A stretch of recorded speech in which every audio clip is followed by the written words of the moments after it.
da palavra de Deus. O momento da palavra de Deus. Esta palavra que eu estou ministrando hoje, o Senhor me deu ontem. Ontem o Senhor me deu esta palavra e eu já estou passando para vocês.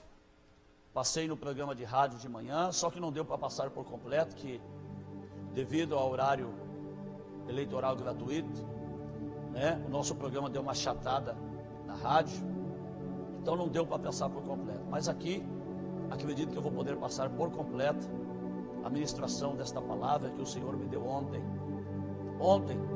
E eu quero passar para você a respeito de vencer as lutas antes da luta chegar.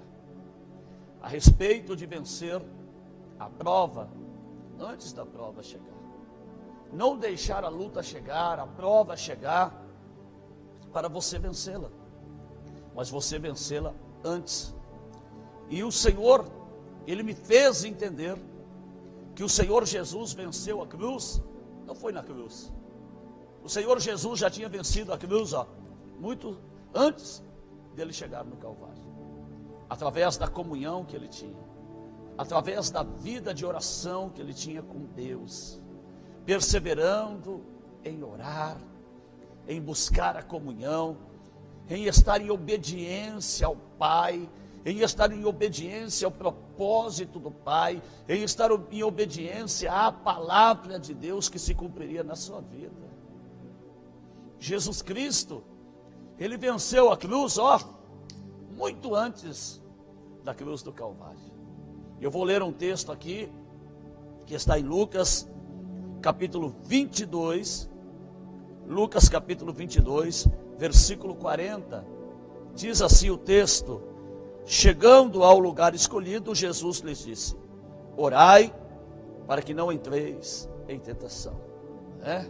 Orai para estarem firmes, para vencerem a tribulação, para vencer o mal, para vencer o inimigo, para não entrar em tentação, para não cairdes nos laços do inimigo.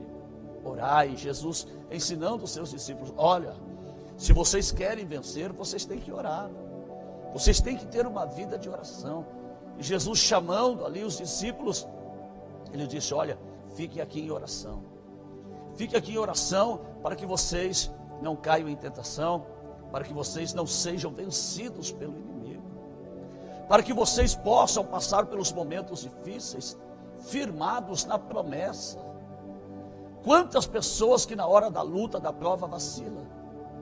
Quantas pessoas que na hora da luta e da prova caem? Jesus está dizendo aqui: orai, esteja em oração, para que não entreis em tentação. E Ele continua dizendo: Ele por sua vez se afastou cerca de um tiro de pedra, e de joelhos orava, cerca de 50 metros mais ou menos. Ele se afastou dos discípulos e colocou-se de joelhos, humilhando-se na presença do Senhor. E ali dizendo: Pai, se queres, passa de mim este cálice. Contudo, não seja feita a minha vontade, mas sim a tua vontade. Então lhe apareceu um anjo do céu que o confortava. E estando em agonia, orava mais intensamente. E aconteceu que o seu suor se tornou como gotas de sangue, caindo sobre a terra. Levantando-se da oração, foi ter com os discípulos, e os achou dormindo de tristeza, que é o mesmo de cansaço, de agonia, de desgaste. E disse-lhes: por que estáis dormindo? Levantai-vos e orai, para que não entreis em tentação. Mais uma vez, Ele vai e diz para os discípulos: olha, vocês devem orar mais, estar mais vigilantes, para que vocês não entrem em tentação. A palavra de Deus diz em 1 Pedro 5,8, diz assim: sede sóbrios e vigiai.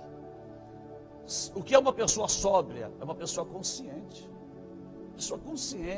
equilibrada, uma pessoa que tem maturidade, tem tranquilidade. Pedro dizendo lá: sede sóbrios, vigiai, porque o diabo, vosso adversário, está ao vosso derredor, mugindo como leão, para tragar os que for possível. Então Jesus olhou e falou: vocês não podem vigiar pelo menos 1 hora comigo? Poxa, eu passei tanto tempo com vocês, ensinando, doutrinando, mostrando o que é certo, mostrando que a oração traz comunhão. E em nenhum momento vocês podem vigiar comigo em oração, estar clamando juntamente comigo. Jesus estava falando, em outras palavras, não é hora de dormir, não. É hora de estar acordado, é hora de estar atento, é hora de estar vigiando. Os discípulos estavam fazendo tudo errado, porque Jesus, no meio da tempestade, Jesus fazia o quê? Jesus descansava, Jesus dormia. E os discípulos, no meio da tempestade, eles faziam o quê? Eles estavam acordados. Mas por que Jesus dormia no meio da tempestade? E os discípulos não? Por que Jesus estava descansando no meio da tempestade?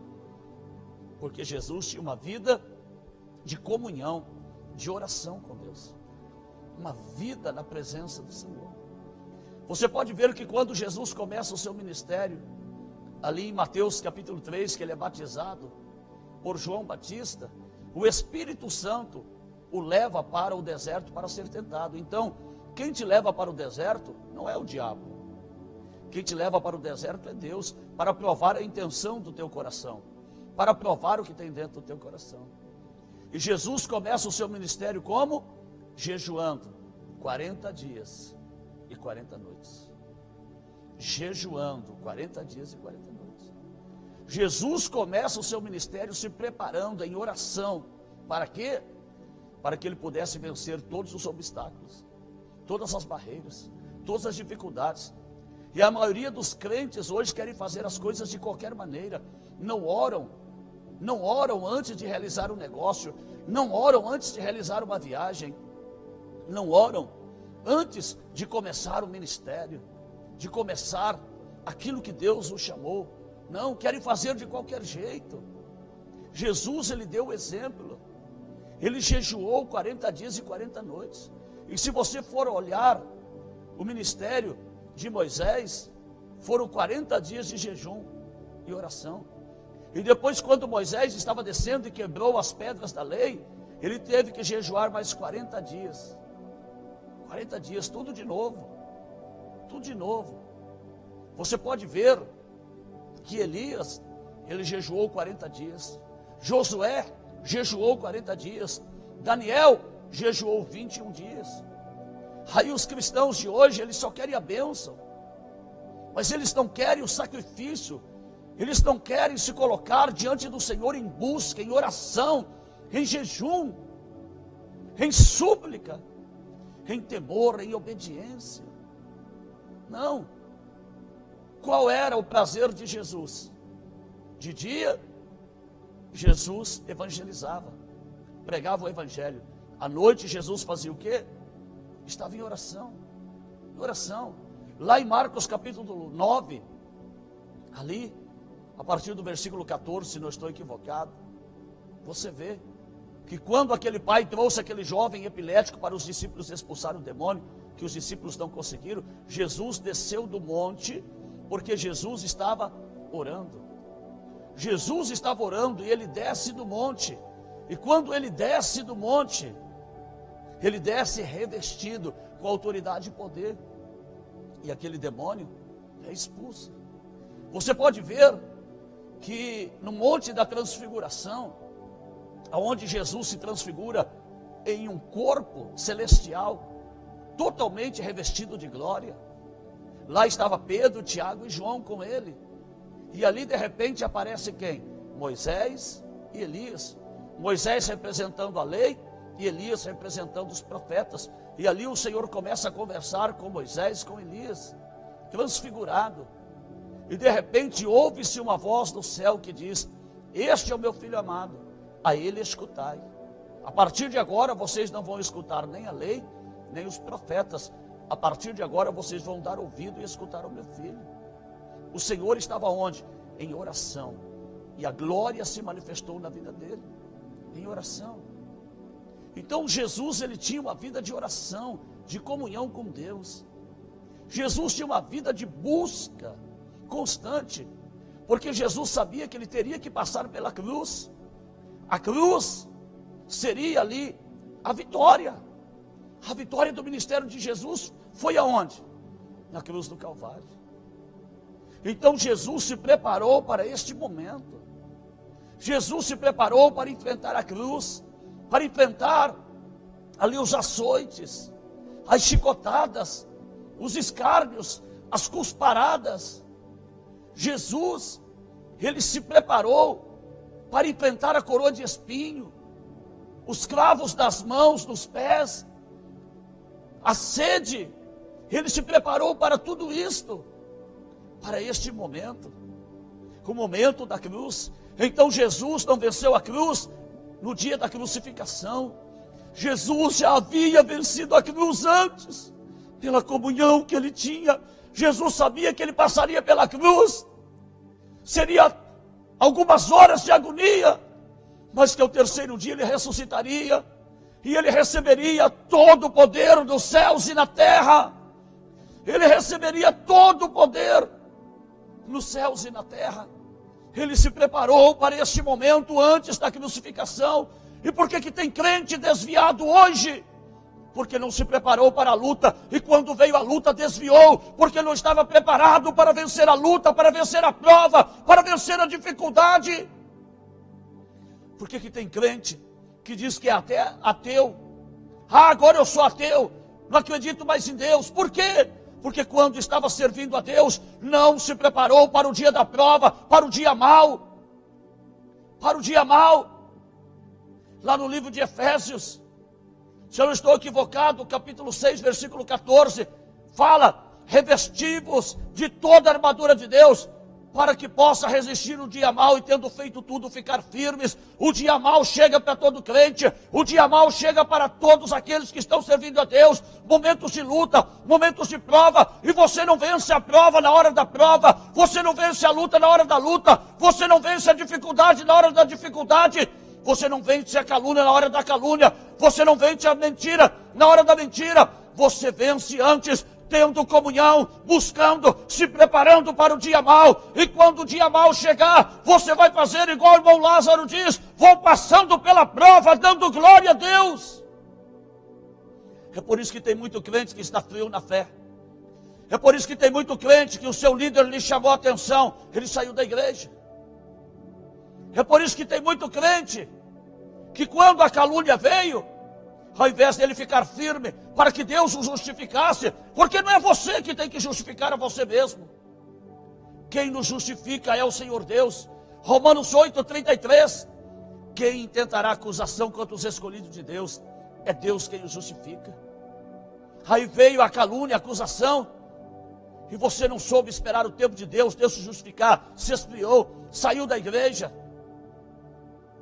Se nós formos pegar os evangélicos, os cristãos que temos em Manaus, a mesma quantidade de cristão, praticamente tem a mesma quantidade de desviados, crentes que se desviaram, que serviram a Deus, pessoas que eram pregadores hoje estão desviados, pessoas que eram levitas hoje estão desviados, pessoas que eram ministros hoje estão desviados, líderes hoje estão desviados, irmãs que eram líderes de círculo de oração hoje estão desviados. Pessoas que comandavam coral, hoje estão desviados. Pessoas que eram obreiros, diáconos, diaconisa, pastores, até apóstolos, hoje estão desviados. Por quê? Porque não se preparou como Cristo se preparou para a crucificação. Não se preparou para a luta, não se preparou para a prova, não se preparou para a dificuldade, não se preparou para o levante. E quando chegou a tempestade, ele não soube como lidar com a tempestade. É o que está escrito em Mateus capítulo 7, a partir do versículo 24, os dois fundamentos. O vento, a chuva, a tempestade, o rio, não vem para derrubar a tua casa. Vem para provar os teus alicerces. Vem para provar os teus alicerces. Se você não estiver alicerçado na rocha, quando vier a luta você vai cair. Você vai desviar, você vai sair da igreja. E ainda vai querer colocar a culpa em Deus. Uma pessoa que está revestida, cheia do Espírito Santo de Deus. Uma pessoa que está em comunhão com Deus, ela não tem medo da luta, ela não tem medo da prova. Quando vem a luta, ela enfrenta a luta cara a cara, porque ela sabe que maior é Deus que está na vida dela, que maior é o Senhor que está na vida dela. Ela sabe que maior é o Senhor que está ali ao lado dela. Ela sabe, meu irmão, minha irmã, que o Senhor não vai desampará-la, porque ela tem comunhão, ela tem a certeza que ela é mais do que vencedora. Romanos 8:37 diz: mas em todas estas coisas nós somos mais do que vencedores. Quem é mais do que vencedor? Aquele que tem comunhão com Deus, aquele que persevera na palavra, aquele que persevera na oração, aquele que persevera no jejum, aquele que persevera na adoração. Mais do que vencedor é aquele que tem perseverado na presença do Senhor e não tem olhado nem para a esquerda, nem para a direita, nem para trás, mas olha fixamente para o alvo, que é Cristo Jesus, que é a vida eterna. Se você tem comunhão com Deus, você é mais do que vencedor na luta, você é mais do que vencedor na perseguição, você é mais do que vencedor na enfermidade, você é mais do que vencedor no levante, na calúnia, você é mais do que vencedor em todas as provas que você está passando. Por quê? Porque você não está vencendo na hora da prova, você já venceu muito antes, porque você está firmado na palavra de Deus, e nada vai te afastar do amor do Senhor, nada vai te afastar do caminho do Senhor, porque você tem certeza, convicção da tua salvação, e você não serve a Deus por aquilo que é aparente, você serve a Deus por aquilo que é eterno, você serve a Deus pela glória que está no céu, e não pela glória passageira que o inimigo pode te oferecer. Você sabe que nada pode te separar do amor de Deus, porque você tem comunhão com Ele. Você tem comunhão com Ele. E você sabe que Deus vai cumprir a vontade dEle na tua vida. Qual era a vontade de Deus para Jesus? Livrá-lo da cruz? Não, a crucificação. O propósito de Deus para o Senhor Jesus era a sua crucificação. Esse era o propósito. E momentos antes de Jesus ser preso, para ser chicoteado, espancado, cuspido, rejeitado, momentos antes, Jesus ele ora e disse: Pai, está chegando a hora, está chegando o momento, eu vou ser preso, estou aqui para cumprir a tua vontade.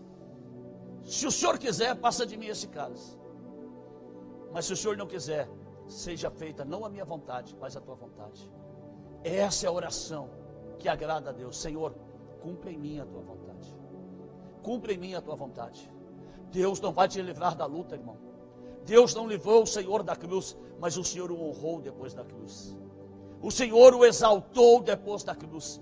Deus não vai livrar você da luta, mas vai livrar você na luta. Deus não livrou o Sadraque, Mesaque e Abednego da fornalha de fogo ardente, mas livrou dentro da fornalha de fogo ardente. Deus não livrou Daniel da cova dos leões, mas livrou Daniel dentro da cova dos leões. Daniel estava preparado. Por quê? Leia aí, Daniel capítulo 6, versículo 10. Daniel orava 3 vezes por dia, 3 vezes com uma porta, com a janela aberta para Jerusalém, voltado para a presença do Senhor. Jerusalém representava a casa de Deus, a casa de Deus, e ali ele tinha a oração voltada para a casa de Deus, para a presença de Deus. Daniel orava 3 vezes ao dia. Vou te jogar na cova dos leões. Pode jogar, pode jogar. Deus vai cumprir o propósito. E qual era o propósito de Daniel na cova? Era o rei fazer um decreto que em todo o território do rei Dario, todos deveriam temer e tremer diante do Deus de Daniel, porque o Deus que salva, livra, opera sinais, prodígios, maravilhas nos céus e na terra, livrou a Daniel da boca dos leões. Foi feito um decreto que todos deveriam adorar o Deus de Daniel. O Senhor, Ele vai passar você pelo fogo, vai passar. Como me passou pelo fogo, Ele vai passar. O vaso tem que passar pelo fogo, o vaso tem que passar pelo fogo, para se tornar mais resistente. Isaías capítulo 43, versículo 2, diz que quando você passar pelas águas, você não vai te afogar, pelos rios não submergirá, pelo fogo não te queimarás, nem a chama arderá em ti. Sabe por quê? Porque o Senhor vai passar contigo. Então você vence a luta, não é na hora da luta, é muito antes. Jesus venceu a cruz muito antes. Quando Jesus ora, fala: Pai, Se o Senhor quiser, passa de mim este cálice, mas não seja feita a minha vontade, mas a tua. Eu acredito que Deus olha para ele, sim, eu vou cumprir a minha vontade. Eu vou cumprir e você está preparado.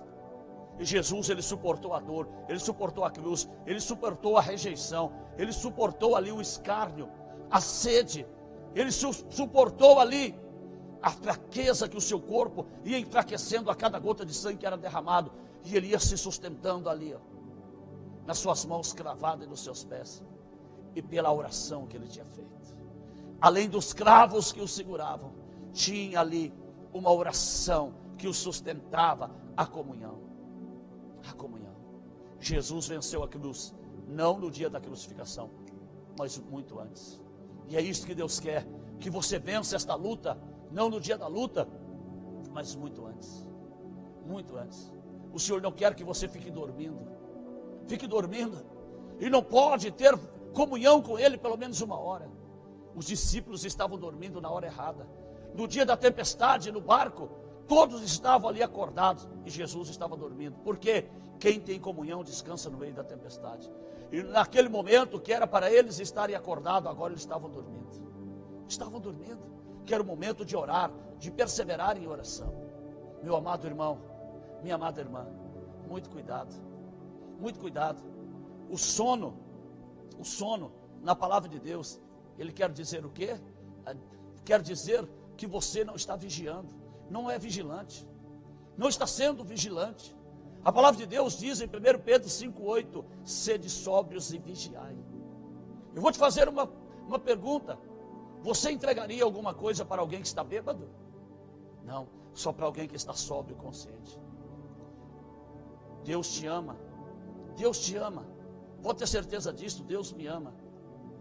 Todos nós somos amados por Deus, mas Deus só vai confiar naqueles que não estão dormindo, naqueles que não estão embriagados pelo mundo, pelo pecado, pelo erro, mas aqueles que estão sendo sóbrios. Porque se você não confia alguém que está embriagado, imagine Deus. Imagine Deus. Nós vemos Sansão. Sansão era um homem que Deus tinha um propósito na vida dele. Deus tinha um propósito na vida de Sansão. Sansão ali, ele com um queixo de jumento, ele matou 1000 soldados, aquele queixo se tornou uma arma na mão dele. Sansão tinha uma força descomunal, fora do comum. Só que Sansão se envolveu com uma filisteia, uma mulher que não era judia. E qual era o propósito de Deus? Que Sansão tivesse a sua esposa uma judia. Mas ele foi se envolver com Dalila. E Sansão, toda vez que se deitava com Dalila, ele contava os seus segredos para ela. E ele dormia. Ele dormia. E o que aconteceu? Em uma dessas, ele ficou cego. Ele perdeu a visão e se tornou escravo. Deus cumpriu o propósito que ele tinha com Sansão? Cumpriu. Qual era o propósito que Deus tinha com Sansão? Destruir os filisteus. Deus destruiu os filisteus? Sim, através de Sansão, Deus destruiu os filisteus. Mas Sansão se destruiu junto. Sansão morreu junto. Sabe por quê? Porque ele dormia. Ele não era sóbrio, ele não era vigilante. Ele não tinha vigilância, ele não tinha prudência. E ele dormiu. Então acorde, irmão. Acorde, irmã. É hora de você orar. Os dias que estamos vivendo são dias maus. São dias que antecedem o arrebatamento da igreja. E eu quero deixar esta palavra: você não vai vencer a tua luta na hora da luta, você vai vencer antes. Por isso comece a orar. Comece a orar pela libertação do teu esposo, da tua esposa, do teu filho. E quando a luta vier no teu casamento, você vai vencer. Quando a luta vier, meu irmão, na vida do teu filho, da tua filha, na tua vida financeira, na tua saúde, você já venceu, porque você está em comunhão. Você está em comunhão e você vai passar por esta luta. E você vai chegar lá no final e vai dizer: eu sou mais do que vencedor. Sabe por quê? Você não deixou o dia mau chegar. Você se revestiu das armaduras de Deus. Você se preparou para que no momento que o dia mau chegasse, você estivesse pronto. E você passasse por aquela luta ali com tranquilidade, com paz. A pessoa olha para você e fala: nossa, você está no meio desta luta e está em paz. Nossa, você está no meio desta prova, desta tribulação, você está em paz. Eu não consigo entender. Aí você olha para a pessoa e diz: é porque eu já venci esta luta antes dela chegar. Eu já havia vencido esta luta antes de chegar, porque eu nunca parei de buscar o rosto do Senhor. Eu nunca parei de orar, de jejuar, de adorar, de buscar conhecimento da palavra. Esta luta chegou, mas eu já a tinha vencido, muito tempo antes, porque eu me preparei para vencer esta luta. Jesus se preparou para vencer a cruz e ele venceu a cruz. Se prepare para você vencer todas as provas e busque a comunhão com o Senhor. E aí sim, você poderá dizer que você é mais do que vencedor.